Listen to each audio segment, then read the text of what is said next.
At mga kapanayam natin si Diana Louise Wilwaico mula sa Ateneo de Manila University na isa sa top 2 sa 2013 bar exams. Magandang umaga, Diana, at congratulations sa iyo at sa lahat ng passers. Magandang umaga. Thank you. Okay, number 2 ka, no? Pero hindi katulad ng mga nakita natin sa video, no?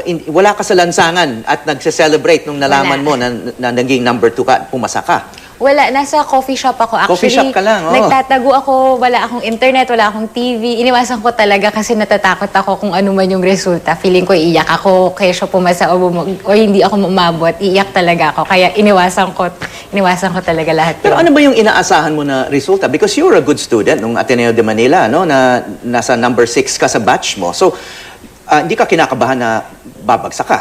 Kinakabahan ako kasi hindi mo rin talaga alam kung ano mangyayari. Merong mga nauna sa akin, mga galing Ateneo na honor student din, pero hindi sila pinapalad na pumasa. So, hindi ka rin talaga sigurado na papasa ka porket graduate ka with honors. Kailangan ibang level, ibang playing field ang bar exam eh.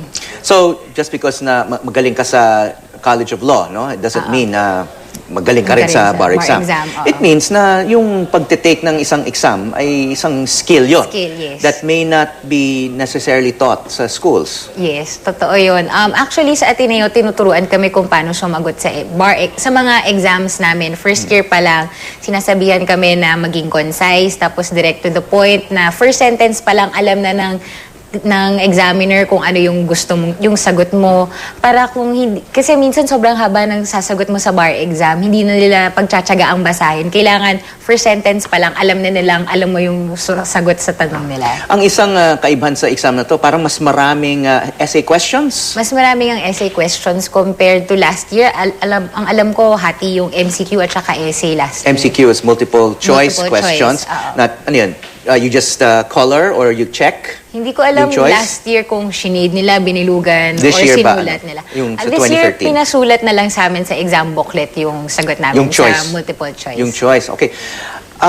So, gaano kahirap pag mas marami yung essay question? So, kasi, at gaano ka-importante yung penmanship doon? Nakakapagod yung magsulat kasi na-train din kami na MCQ, pwede kang manghula pag hindi mo na lang talaga alam yung sagot, yung pinakatunog tama.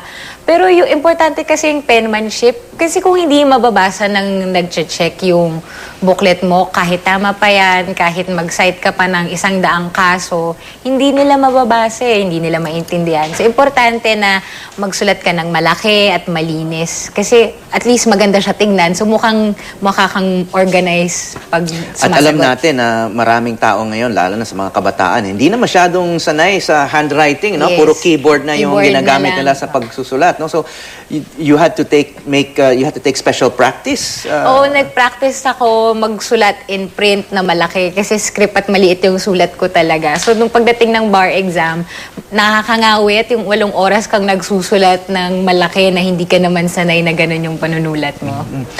Yung bar exam, no? It's been criticized in recent years na parang may nagsasabi it doesn't really reflect how lawyers should be prepared, no? Kaya minsan ang sinasabi ng ilan, kasama na yung mga law school dean, the bar exam forces students to prepare for the bar exam but not necessarily to prepare to become good lawyers, no? So may disconnect ba doon sa nakikita mo? I think sa law schools kasi ngayon, ang focus nila is for the students to pass the bar. Kasi ang hirap naman na magpo-focus sila sa ibang aspeto tapos hindi ka rin makakapag-practice dito sa Pilipinas. Importante muna yung pumasa ka sa bar. Pero importante rin siguro yung natuturuan ka nila ng mga ibang aspeto ng pagiging abogado tulad ng arbitration or mediation. Kasi ito yung mga dito na papunta yung legal system natin ngayon, yung out-of-court settlement. At saka kailangan maging globally competitive din ng legal practice sa Pilipinas. So isa to sa mga pinapush ng school namin na Ateneo, kaya may masters na rin ngayon sa law school. Ayun nga yung critique sa bar exam. It does not test the students' preparation for the global marketplace, for a globalized world, no? Nabanggit mo nga yung arbitration skills na kailangan ng isang abogado. Is that tested in the bar exam? And also international law, trade law? Halos hindi lumalabas nung sa political law nga political law bar exam nga, konti lang yung mga tanong on international law, mga ganon. Pati sa civil law, halos hindi tinanong ang conflict of law, yun. So, kailangan siguro at least mas maging aware siguro tayo sa mga developments at saka na naging globalized na rin ang pag-practice ng law sa Pilipinas. And ethics. Alam naman natin na, there are ethical issues in every profession. Yes. Kasama na yung legal profession.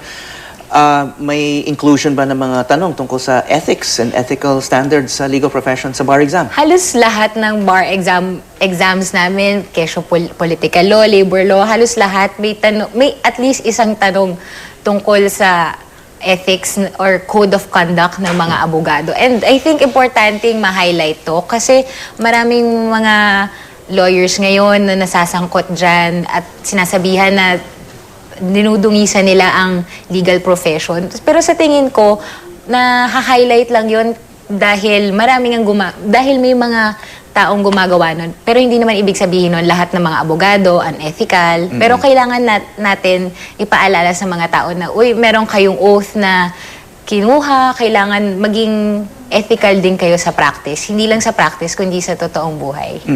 Well, kahit hindi nating sinasabing unethical, minsan may impression na amoral, no?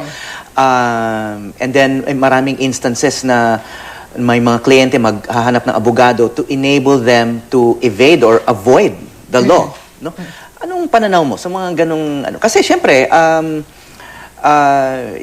in a way lawyers are guns for hire, no? I mean you wait for clients and that's how you earn your keep, no?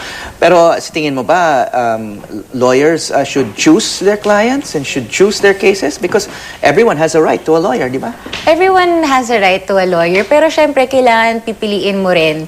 Depende kasi kapag civil law case, pwede kang humindi sa kliyente. Pag criminal law case, hindi ka makakahindi. So, importante na sasabihin mo sa kliyente mo maaga pa lang na mahina yung kaso mo, siguro mas maganda kung isettle na lang natin out of court, kesa at saka ikaw kailangan mismo magsabi sa kliyente mo na hindi pwedeng gawin to, unethical to. Kung gusto mong gumawa nito, wag ako yung kunin mong abogado. Pinalaki ka ng mami mo na abogada rin, yes. No? Was that what inspired you to become a lawyer? Oo, sinasama niya ako dati sa mga court hearings niya. Medyo nakaka-frustrate nga kasi may kaso siya, high school pa lang ako, hanggang ngayon hindi pa resolved, mga ganun.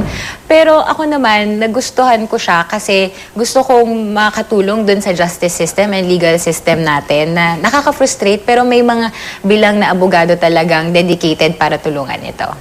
At sinasama ka sa mga hearing para expose ka or dahil wala kang yaya sa bahay?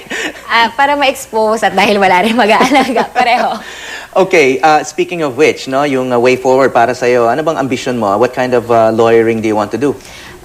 Gusto ko actually mag-practice ng tax at intellectual property. Tax and intellectual property. Oh, those are two hot-button legal fields now, no? Taxation, lagi nasa balita yan. And of course, intellectual property is, especially with the internet, no? It's so easy to steal intellectual property, you know? So you chose two very important and maybe even lucrative fields. Interesting siya. Marami ako natututunan, especially with intellectual property. Yung mga nababasa ko lang mga libro nung grade school, high school, yun pala, subject na sila ng mga kaso sa ibang bansa. So, marami akong natututunan at na-enjoy ko naman siya.